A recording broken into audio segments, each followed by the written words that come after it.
I am Deepak Bharadwaj. Today I am going to start the second chapter of a biography, The Luminous Life of Munshi PremChand, edition 2008. The author of this book was Amrit Rai, son of Munshi PremChand, and edited by Shyam Dua. This book was published by Tiny Tot Publications. The name of this chapter is Premchand as a Teacher. Premchand was looking for a better job so as to fight with the curse of poverty. It was a cold evening of 1899. He met a man who appeared to be the headmaster of a missionary school in Chunar at Mirzapur district. He offered Premchand a teaching job with a salary of rupees 18. He accepted it happily and left for Chunar with his family. But soon he was trapped in the school politics. He lost his job and came back to Varanasi. He got another job in district school, Bahraik, on a salary of rupees 20 in July 1900. Afterwards, he was transferred to Pratapgarh. There he started taking tuitions also. He also studied the philosophy of Arya Samaj that had a big impact on the people at that time. He wrote his first novel probably at this time, as is evident in his letter written on January 29, 1921 to Imtiaz Ali Taj. The written Hum Khurma wa Hum Sawab was written in Urdu. It was published very late in the year 1906. But as per the renowned Hindi critic Dr. Indranath Madan, Premchand had written his Urdu novel Ashrar-e-Muawid earlier in the year 1898. While in Pratapgarh, Premchand saw that he could improve his prospects in the education department. So in July 1902, he joined the training college in Allahabad. In 1903, his Urdu novel Ashrar-e-Muawid, Mystery of the Temple, began to appear in a series in a weekly Urdu journal, Awaz-e-Khak, that was published from Varanasi. In this novel, he exposed the wicked life of a priest. He became the favorite student of the principal because of his intelligence. He got the first division and passed out from college in April 1904. Again, he faced the problem with mathematics. He got a certificate which endorsed not qualified to teach mathematics. According to his biographer Amrit Rai, Premchand cleared the special vernacular examination in Urdu and Hindi during this time only. It was only this time that he started communicating with Munshi Dayanarayan Nigam through correspondence. Nigam had launched his famous Urdu journal Zarhana. He was looking for some talented writers. Premchand's correspondence with Nigam continued till his death. His letters to Nigam tell about the chronology of his writings and his social and political views. They also provide an insight to the problems that Premchand had to face regarding money. The compiled text of these letters was published by Amrit Rai and Dr. Madan Gopal under the title Chitti Patri. They have an important place in the records of Premchand's literature. Premchand came back to Pratapgarh after the training was over. He taught in his school for about 9 months. The principal of his school was already impressed with Premchand.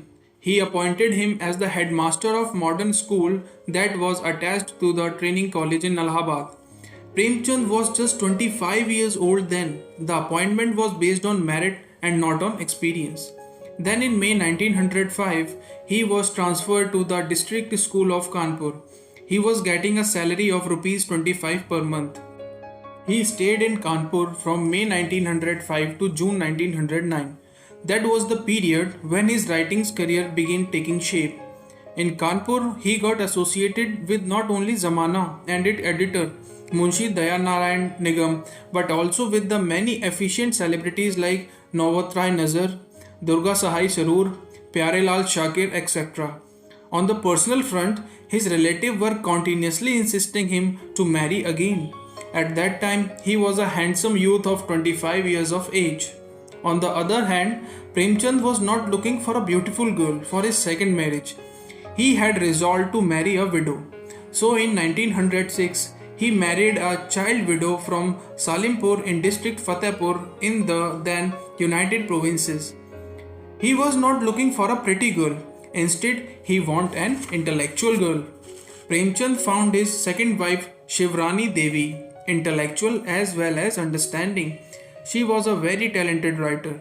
Her first story, Sahas, Courage, was published in 1931, and even Premchand came to know about it after its publication. She wrote a book on her husband, Premchand Ghar Mein, Premchand at House, which is an invaluable book for researchers and scholars. Premchand considered her a source of inspiration. She also played an important role in socio-economic upliftment of women. She was a Congress worker and participated in the national movement. She also went to jail twice. She made a big contribution in the success of her husband. In the meantime, Premchand was stepping the stairs in the field of literature. He gave his contributions regularly to Zamana.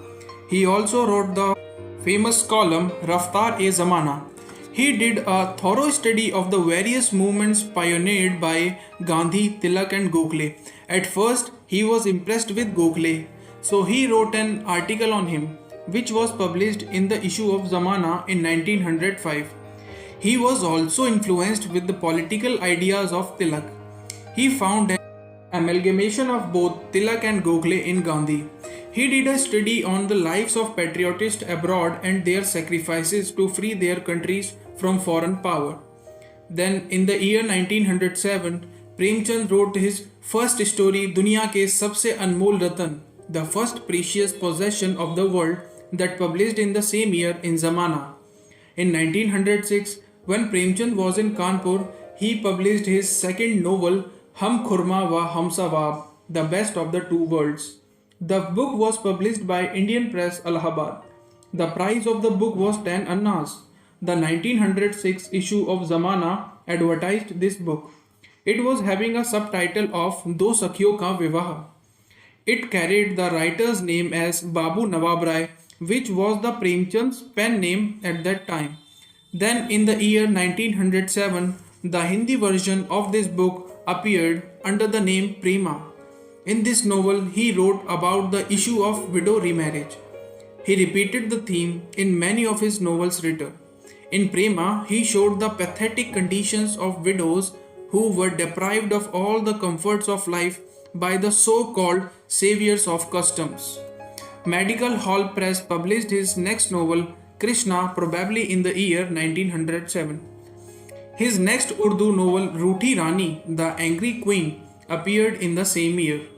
This is the only historical novel by him. He wrote some very good stories against historical background. In the end of 1908, Premchand came up with his first story collection, Soz-e-Watan, which was published by Zamana Press, Kanpur. But the publisher's name was omitted in this book. The book was priced at 5 annas per copy. The volume had its first story, Duniya ke sabse anmol ratan, the most precious possession in the world, which was full of patriotic possession. For the story's heroine, the most valuable possession was a drop of bloodshed for motherland. Premchand's concern for his motherland can be found in this story. His other stories, published by Zamanas, were Sheikh Makhmoor, Yahi Mera Watan Hai, This is My Country, and Sansarik Prem or Prem, love for the land and love for the family. Then his second story, Yahi Mera Watan Hai, was published, which had the same theme of patriotic passion. The story speaks about a man who lives his life of comforts in America to come back to his country and devote his whole life to serve his nation. The aim of the writer was to spread the feeling of sacrifice amongst the readers. In his story, Sansarik Prem or Desh Prem, Premchand tried to show that the country's love is more important than that of the family. Premchand got a promotion after the publication of Soz-e-Watan in 1909. He was made Sub-Deputy Inspector of Schools and was transferred to Mahoba in Hamirpur district located in the Bundelkhand region of the then United Provinces. He got an increment and his salary was now Rs 50. During this time, Premchand was offered to edit an Urdu journal, which was going to be published by Indian Press, Allahabad. So he went to Allahabad. The paper was titled Firdaus as per his suggestion.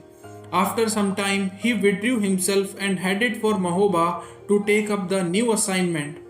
Probably it was not the right time for him to quit the job and pursue journalism as his full-time career. Premchand lived at Mahoba from 1909 to 1914. As a sub-deputy inspector of schools, he was having a good reputation.